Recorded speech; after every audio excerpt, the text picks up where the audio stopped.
Yoho, apa kabar kalian semua? Semoga kalian baik-baik saja ya di sana. Oke, sebelum kita lanjut ke chapter berikutnya, alangkah baiknya nih jika kalian bantu channel ini dengan cara klik tombol subscribe-nya dan aktifkan loncengnya ya. Di awal chapter kali ini, kita diperlihatkan kelanjutan dari chapter kemarin, di mana pedang Raja Langit yang ditahan oleh tongkat toyanya Sun Wukong. Bukankah ini tongkat toya Sun Wukong? Kenapa ada di sini? Ucap Raja Timur yang kebingungan. Tongkat ini bukankah orangnya sudah mati sejak lama? Ucap Raja Langit. Tiba-tiba Sun Wukong pun berada di belakang Xintian dan berkata, "Xintian, kau benar-benar bajingan ya. Aku tidak bisa berdiam diri lagi." Sun Wukong, meskipun penampilannya berbeda, tetapi aura dahsyatnya masih terpancarkan kuat di dalam tubuhnya. Sudah pasti dia ini Sun Wukong, ucap Raja Langit.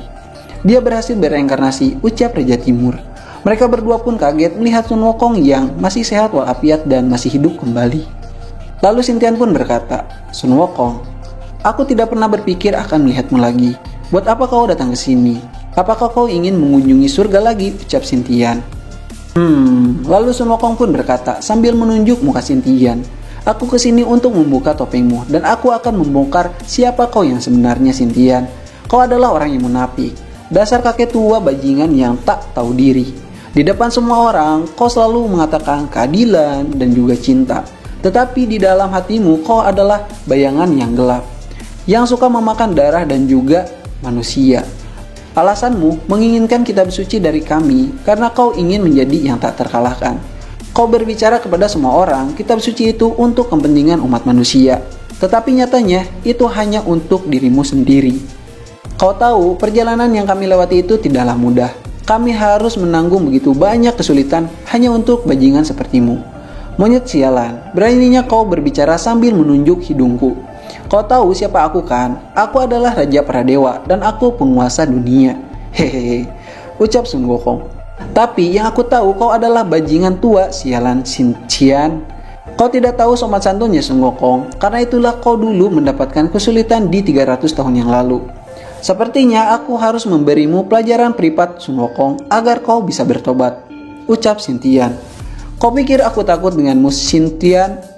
Dan pertarungan pun dimulai. Mereka saling jual beli serangan, Wukong dengan tongkat toyanya, Xintian dengan pedang emasnya. Mereka terlihat sangatlah imbang. Monyet sialan, seharusnya kau merasa terhormat jika kau mati di tanganku. Lalu Xintian pun menyerang Sun Wukong dengan pedangnya bertubi-tubi. Sun Wukong yang masih santai dan rileks mulai meledek Xintian. Jika serangan pedangnya itu sangatlah lambat, bahkan Sun Wukong menambahkan jika gerakan pedang Xintian ini begitu lambat, kalau begini terus, Xintian, kau tak akan bisa menyentuh satu helai dari buluku. Memang kekuatan monyet ini sangatlah luar biasa, tetapi tetap saja monyet adalah monyet, tidak akan bisa berbuat apapun. Sun Wukong, kau adalah orang pertama yang akan menjadi tumbal dari kegelapan surga. Lalu Xintian pun mengeluarkan jurus andalannya yang bernama Blade of Health the Hold, di mana pedang Xintian yang sudah berformasi dengan kekuatan penuhnya. Lalu Sun Wukong pun bersiap-siap untuk menerima serangan Xintian dan berkata, "Kakek tua sialan, dia benar-benar membuatku marah. Ayo kita selesaikan semua ini, Xintian." Dan serangan Xintian pun datang. Set! Sial, formasi pedang yang sangat rapat, ucap Sun Wukong.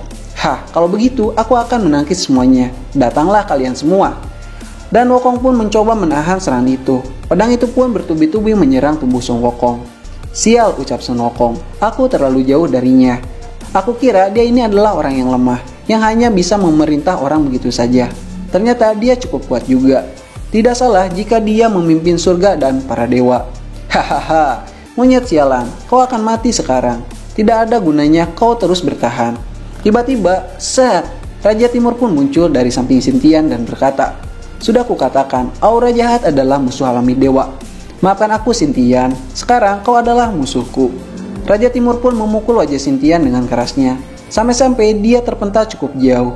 Lalu Sun Wukong yang melihat Raja Timur yang terluka cukup parah mencoba menolongnya dan pergi dari tempat itu. Raja Timur pun berkata, "Thank you, Sun Wukong, kau sudah menyelamatkanku." Sun Wukong pun terdiam dan berkata, "Mari kita pergi." Raja Langit pun bangkit dan berkata, "Melarikan diri ya?" sambil berjalan keluar dari penjara terapung. Lalu Raja Langit pun bertanya kepada para penjaga dan bertanya, Apa kalian bertemu dengan seseorang yang keluar dari penjara sana?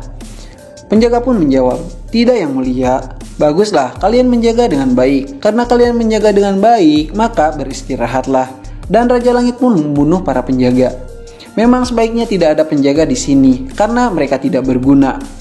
Lalu Xintian pun berpikir, kenapa Sun Wukong muncul di sini? Ah, tidak penting, ucap Xintian. Sebaiknya aku akan pergi. Tiba-tiba bel menara timur pun berbunyi.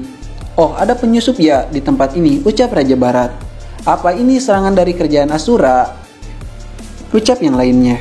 Dayang-dayang pun berlarian untuk menyelamatkan diri mereka. Akhirnya datang juga, ucap salah satu anak buah Xintian. Lalu Xin pun memperlihatkan Sun Wukong dan Raja Timur yang sedang terluka. Raja Timur pun berkata, dengarkan aku Sun Wukong. Tinggalkan aku di sini. Aku akan beristirahat saja di sini. Kau harus bertahan hidup ya Sun Wukong. Kau mengerti?